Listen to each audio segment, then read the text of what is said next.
Aqua and the Heat Seeker, Episode 4, 8 years later, Act 1, Windy City. Thanks for coming with me, Annika says to Hiro as they sit down in Bradley Maxwell's Cessna, the resident pilot, and an unofficial member of the currently disbanded Force 25. Yeah, no worries. Not much else for me to do anyway.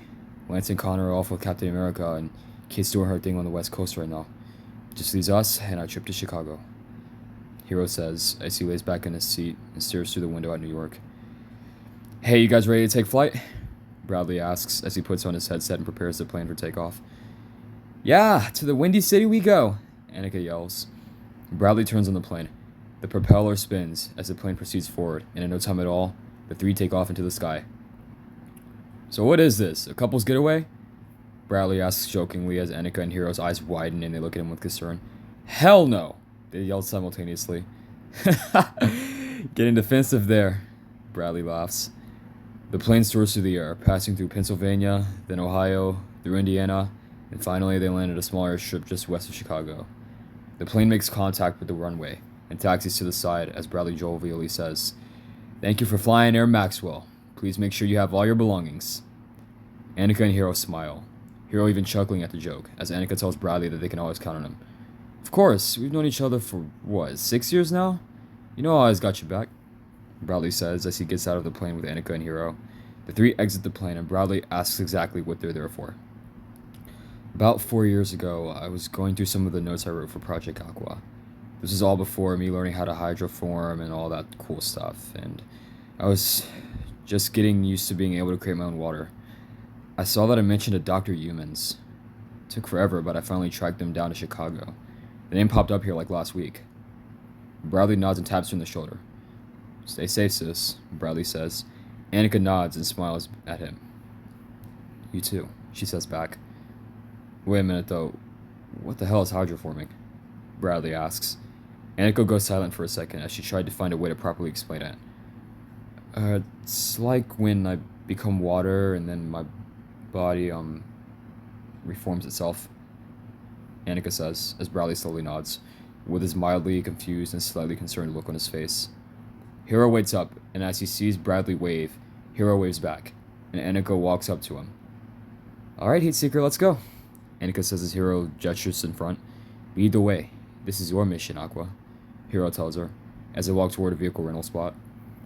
Minutes later, the two are driving down the road in a 2026 Honda Prelude, making a direct line to the Windy City.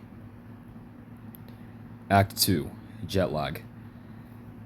South Loop, South Federal Street. Here we are, Hiro says, as Annika slowly wakes up.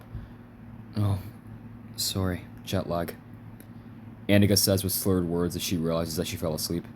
Hiro shrugs. No worries, I've just been stuck playing I Spy by myself for the past 45 minutes, Hiro says with a content smile. Hiro, I said sorry, damn, Annika says while rubbing her eyes. Hiro chuckles at her exasperation and gets his bag from the back seat, heading inside the house that they're staying in, followed close behind by Annika. It was nice of Audrey to let us crash here, Annika says as the two of them make their way inside. Yeah, she said her cousin rinsed it out all the time. Nice that she gave us the listing, Hiro responds, walking toward the couch. Hiro sets his bag down and then collapses on the couch, immediately falling asleep. Annika narrows her eyes at Hiro as she closes the front door behind her. Jet lag much? She says in a low tone, as she smirks and stares down at Hiro. I need some water, she says, walking off toward the kitchen. Hiro sleeps soundly. Hours pass, and he's suddenly awoken when he hears a noise outside. Hiro sits up. His suit appears battle damaged as he looks down at himself. Wear and tear is seen all over, including burn marks. I don't get burned. I'm the burner, Hiro says to himself as he stands up and walks toward the front door. For some reason, Hiro feels nervous to open the door, as if he somehow knows what's on the other side. He pushes the feeling down and pulls the door open, immediately seeing an imposing man with a mask glaring at him with an eerie rage. Hiro immediately wakes up with a shout. He was having a dream. However, he doesn't get it. He doesn't know what he saw or who it was. Hiro still feels nervousness, his breath shaky and rapid, as Annika runs down the stairs, seemingly ready for a fight. Hiro, why the hell are you walking around so loudly? Annika screams with a fearful and panicked tone. Hiro turns his head to her, Confused, he narrows his eyes. I've been asleep. I wasn't walking anywhere. I just woke up. Hiro yells back. Annika asks why she heard heavy metallic stomping noises as Hiro sits confused and scared, replaying his dream over and over again, thinking only of the man with the metal face.